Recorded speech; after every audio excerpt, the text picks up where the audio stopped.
is WPSL Port St. Lucie, WSTU Stewart. Very unfortunate day on the Treasure Coast as a 10-year-old girl died after being struck by a hit-and-run driver.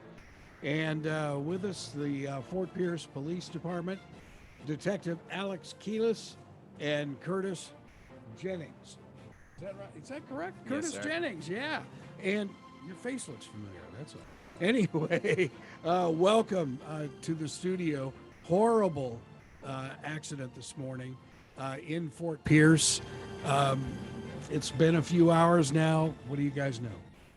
Well, this morning we received a call around 6:35. We responded to Oleander Avenue and Skylark Drive in reference to that hit and run traffic crash. Now, upon arrival, we found a 10-year-old girl lying in the grassy area.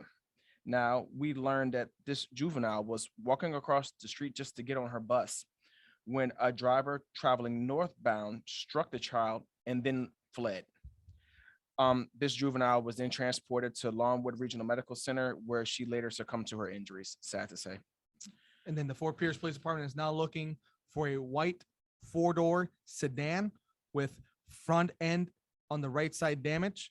So if anybody has any information, just call the Fort Pierce Police Department. The phone number is going to be 772-467-6800. You know, it's funny. You see drivers whip around school buses, even when the gate is out. And you think, boy, you know, something bad could happen. And it certainly did this morning.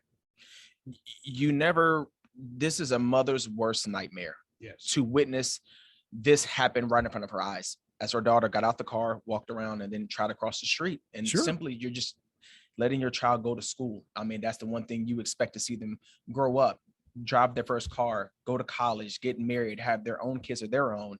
Just to see her life cut so short at just 10 years old, it's truly a tragedy.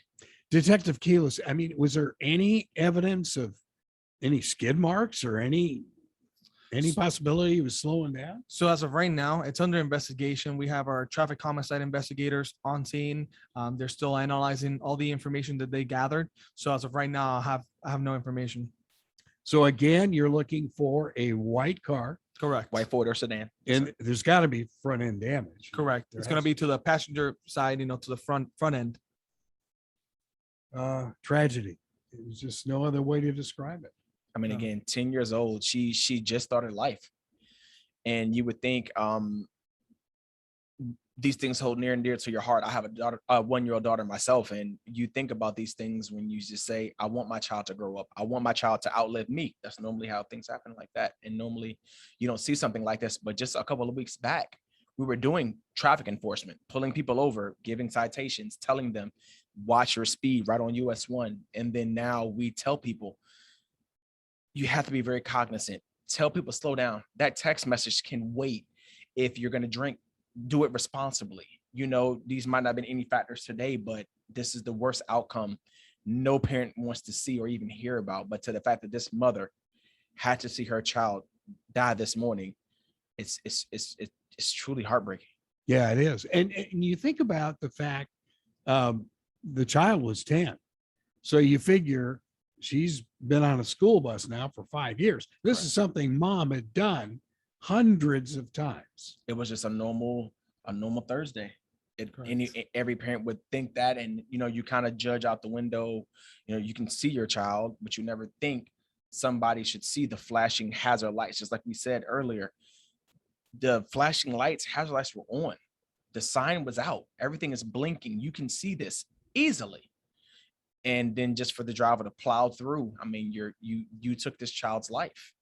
Now, I was coming up I-95 shortly thereafter, and it was really foggy. Was it clear or was it foggy? No, that area where the incident occurred, it was clear. It was not foggy. Wow. Which makes it even more hard to explain. Correct. That's why we're focusing and telling everybody, if you have any information, just give us a call. We have all kinds of, we got the phone numbers, Facebook, social media. Just inform us. That's all we want to do. And the phone number again. The phone number is going to be 772-467-6800. And you can remain anonymous.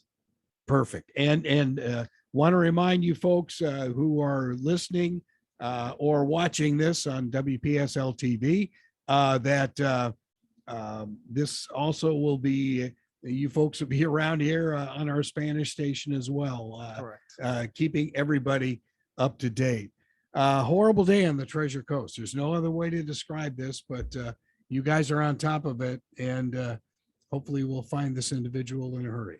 Yes, sir. We're gonna work. All right, Fort Pierce Police Department, Detective Alex Keelis and Curtis Jennings from the Fort Pierce Police.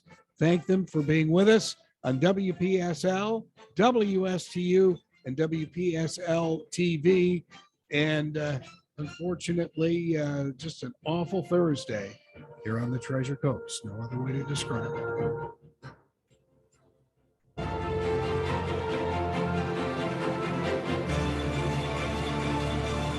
Now let's get back to Tom Sullivan.